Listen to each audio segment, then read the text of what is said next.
Pandian stores அடுத்த வர எபிசோடில் பார்த்தீங்க அப்படின்னா மயிலோட அப்பா தான் வந்து காசை வந்து கடையிலேருந்து எடுத்திருப்பாரு. அதை பற்றி மயில்கிட்ட வந்து சரவணன் வந்து பேசுவார். அப்போ பேசும்போது பார்த்தீங்க அப்படின்னா தேவையில்லாமல் எங்கள் மேலே பழி போடாதீங்க அப்படின்னு சொல்லிட்டு மயில் வந்து பேசுவாங்க.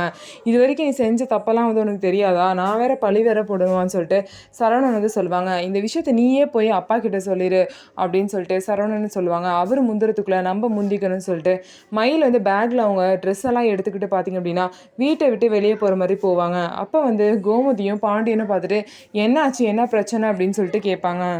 அதுக்கு மயில் சொல்லுவாங்க, உங்கள் பையன் வந்து டெய்லியுமே என்னை டார்ச்சர் பண்ணிட்டு இருக்காரு. நான் ப்ரெக்னெண்ட்டாக இருந்தது இல்லாமல் போனதுலேருந்து எல்லாத்துக்கும் நான் தான் காரணம் அப்படின்னு சொல்லிட்டு என்னை ரொம்பவே டார்ச்சர் பண்ணுறாரு. இப்போ பணம் காணா போனது கூட நானும் எங்கள் அப்பாவும் தான் காரணம்னு சொல்கிறாரு.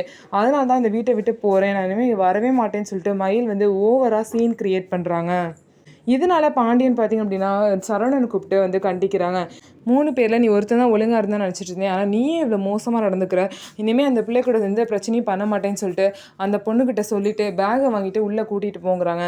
அதே மாதிரி சரவணனும் செய்கிறாரு. ஸோ இதுக்கப்புறம் வந்து என்ன நடக்க போகுது, மயில் நிறையா உண்மையை மறைச்சி அவங்களும் பொய்யா வந்து நடந்துக்கிறாங்க. சரவணன் வந்து இந்த உண்மையெல்லாம் அவங்க வீட்டில் சொல்லுவாங்களா இல்லையா அப்படின்னு சொல்லிட்டு வெயிட் பண்ணி பார்ப்போம். நம்ம வீடியோ உங்களுக்கு பிடிச்சிருந்தா நம்ம வீடியோவை லைக் பண்ணிக்கோங்க, மறக்காமல் நம்மளோட சேனலை சப்ஸ்கிரைப் பண்ணிவிட்டு பாருங்கள்.